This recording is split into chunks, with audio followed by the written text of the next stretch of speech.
Chicken fry with sauce একদম সন্ধেবেলা চা বা কফির সাথে কিন্তু দারুণ জমে যাবে।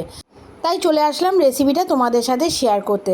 তো দেখো, প্রথমে আমি কি করলাম, সলিড যে চিকেনটা আছে সেই চিকেনটাকে আমি লম্বা লম্বা করে কেটে ভালো মতন ধুয়ে নিয়েছি।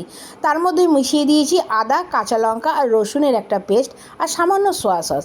এটাকে মাখিয়ে বেশ খানিকক্ষণের জন্য আমি রেখে দিয়েছিলাম। প্রায় দুপুরে এটাকে আমি মাখিয়ে ফ্রিজে স্টোর করে রেখে দিয়েছিলাম। বানিয়েছিলাম কিন্তু বিকেলবেলা। মাখিয়ে রাখলে কিন্তু চিকেনের সাথে আদা রসুনের পেস্টটা ভালো মতন মিশে যায়। এরপরে দেখো, একটা পাত্রে আমি বেশ খানিকটা ময়দা আর কর্নফ্লাওয়ার আর তার মধ্যে সামান্য নুন দিয়ে ভালো মতন মাখিয়ে দিয়েছিলাম। হ্যাঁ, অবশ্যই তোমাদের একটা কথা বলার আছে। এখানে আমাকে হেল্প করেছিল আমার দাদার ছেলের বউ। আসলে ওরাই সেদিনকে আমাদের বাড়িতে এসেছিলো। তো ছোটোখাটো একটা অনুষ্ঠানও ছিল খাওয়া দাওয়ার। তো ও বললো, পিসি আমি তোমাকে একটু হেল্প করি। তাই বললাম ঠিক আছে কর। তো ও আমাকে অনেকটাই হেল্প করেছে। তো যাই হোক, এটা ভালো মতন মাখিয়ে প্রত্যেকটা চিকেনকে ওই ময়দা আর কর্নফ্লাওয়ারের মধ্যে কোট করে আলাদা আলাদা করে রেখে দিয়েছে। এবার কড়াইতে কিন্তু তেলের পরিমাণটা একটু বেশিই দিতে হবে, কারণ চিকেনগুলোকে কিন্তু একটু ডিপ ফ্রাই করেই নিতে হবে। আর এই অবস্থাতেও কিন্তু চিকেনগুলো তোমরা খেতে পারো, কিন্তু আমি ভাজার পরে চিকেনটাকে একটু সস দিয়ে রান্না করে নিয়েছিলাম। সেই জন্য অনুরোধ করব ভিডিওটা সম্পূর্ণ দেখার। তো দেখো, আমি একটা একটা করে চিকেন প্রত্যেকটাই ভেজে তুলে নিয়েছি। একটু কড়া করেই ভেজে নেবে। এবার সবকটা চিকেন ভাজা হয়ে গেলে এবার কড়াইতে যতটুকু তেল ছিল আর বেশি তেল দেওয়ার প্রয়োজন নেই।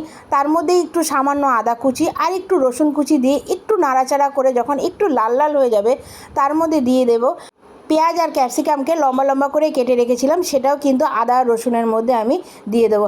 হালকা একটু ফ্রাই হবে, খুব ডিপ ফ্রাই কিন্তু এখানে করবে না। এটা হালকা একটু ফ্রাই হওয়ার পরে আমি দিয়ে দিয়েছিলাম লাল লঙ্কা। তো তোমরা সবুজ লঙ্কাও অ্যাড করতে পারো, যেহেতু লাল লঙ্কাটা দেখতে ভালো লাগছিলো, লালে আর সবুজে বেশ ভালোই লাগছিলো কম্বিনেশানটা। সেজন্য আমি কুচিয়ে লাল লঙ্কা এর মধ্যে দিয়ে দিয়েছি। এরপরে এটা যখন একটু ভাজা ভাজা হয়ে যাবে, তার মধ্যে আমি দিয়ে দেবো সব রকমের সস। আর এর মধ্যে দিয়ে দিয়েছিলাম খানিকটা একটু নুন। তো এর মধ্যে যেহেতু সোয়া সস পড়বে, তো নুনটা তোমরা কিন্তু বুঝেই এর মধ্যে দিও।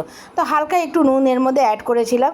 এরপর একটা বাটির মধ্যে আমি নিয়ে নেবো tomato sauce, red chilli sauce, soya sauce আর শুধু চিলি সস, আর তার মধ্যে একটু নিয়েছিলাম ভিনিগার। এই সবকটা সসকে ভালো মতন মিশিয়ে নিয়ে আমি কড়াইয়ের মধ্যে দিয়ে দেবো। তো তোমরা দেখতেই পাচ্ছ রেসিপিটা করতে কিন্তু খুব একটা সময় লাগে না, শুধু চিকেনটাকেই তোমরা মাখিয়ে রাখবে একটু সময় ধরে। আর এর মধ্যে দিয়ে দিয়েছিলাম খানিকটা সুইজারল্যান্ড সস। এটা কিন্তু রেসিপির স্বাদটা আটটু বাড়িয়ে দেয়। থাকলে তোমরা দিও, না থাকলে তোমরা এটা বাদ দিয়ে দিতে পারো। তারপরে বাটিতে যে সসগুলো মিশিয়েছিলাম সেটা কিন্তু আমি ওই ক্যাপসিকামের মধ্যে দিয়ে দেবো। এবার খানিকক্ষণ মিনিট 5 এটা রান্না করার পর যখন সব কিছু ভালো মতন মিশে যাবে, তার মধ্যে আমি দিয়ে দেবো ভেজে রাখা চিকেনগুলো। একদম কিন্তু ড্রাই হবে, কোনো রকম জল কিন্তু তোমরা এর মধ্যে অ্যাড করবে না। আর দিয়ে দিয়েছিলাম খানিকটা গোলমরিচের গুঁড়ো। তাহলে দেখতেই পাচ্ছ এই রেসিপিটা করতে কিন্তু আমার খুব একটা সময় লাগলো না। খুব চটজলদি রেসিপিটা হয়ে গেল। রেডি করে রাখলে কিন্তু বিকেলবেলা চা বা কফির সাথে কিন্তু দারুণ জমে যাবে। তাহলে বাড়িতে যে চিকেনটা আনা হয় তার মধ্যে যে সলিড চিকেনটা থাকে, যেটা বাড়িতে কেউ খেতে চায় না, সেই সলিড চিকেন দিয়ে কিন্তু এই রেসিপিটা তোমরা তৈরি করে ফেলতে পারো। তাহলে কেমন লাগলো রেসিপিটা আমাকে কিন্তু অবশ্যই কমেন্টস করে জানাবে। আমি কিন্তু তোমাদের কমেন্টসের অপেক্ষায় থাকি। ভালো লাগলে কিন্তু লাইক, কমেন্টস আর এটা শেয়ার করে দিও। আর আমার চ্যানেলটা কিন্তু অবশ্যই সাবস্ক্রাইব করে দিও। আবার আসবো একটা নতুন রেসিপি নিয়ে তোমাদের সাথে শেয়ার করতে।